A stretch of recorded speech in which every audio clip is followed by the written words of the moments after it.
అందరికి ఎంతో ఇష్టమైన స్పైసీ ఆవకాయ చేసేద్దామా? ఆవకాయ చేయాలంటే మామిడికాయ కావాలి కదా మరి. ఫ్రెష్ మామిడికాయల కోసం మా పెద్ద డాడీ తోటలోకి వచ్చేసాం చోరీ చేయడానికి.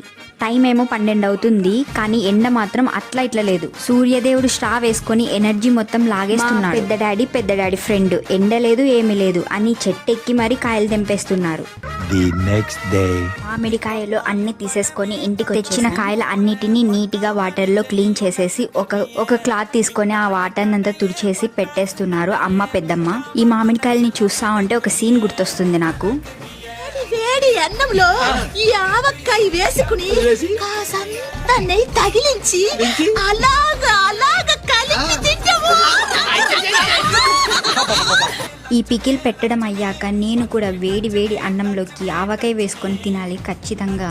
ఆవకాయ తినడానికే కాదు, ఆవకాయ చేసే ప్రాసెస్ కూడా ఎంత ఇంట్రెస్టింగ్ గా ఉంటుంది కదా. నేనైతే అక్కడే కూర్చున్నా ఆ అంకుల్ చేసేది చూస్తూ. ఆవకాయ అంటే లక్ష్మీదేవి అంటారు కదా, అందుకేనేమో ఆవకాయ చేస్తున్నంతసేపు ఇంట్లో పండగ వాతావరణం వచ్చినట్లుంది. ఆ అంకుల్ ఒక్కటే ఏటు కాయని ఒప్పులు చేసేస్తున్నారు. మనం 10 సార్లు కొట్టినా వేస్ట్.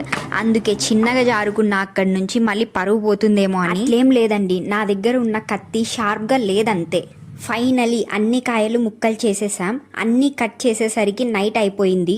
అప్పటికే అందరి ఓపిక అయిపోయింది. ఇంకా నైట్ అంతా ఆ ముక్కల్లో ఉప్పు వేసి పెట్టేసి ఇంకా మార్నింగ్ ఆ ముక్కల్లోకి స్పైసెస్ అన్ని ఒక్కొక్కటిగా యాడ్ చేసి పెట్టేసాను. మేము పెట్టిన ఆవకాయ మీరు తినాలి అంటే వచ్చేయండి మన ఎస్వి హోమ్ ఫుడ్ సెంటర్ దగ్గరికి.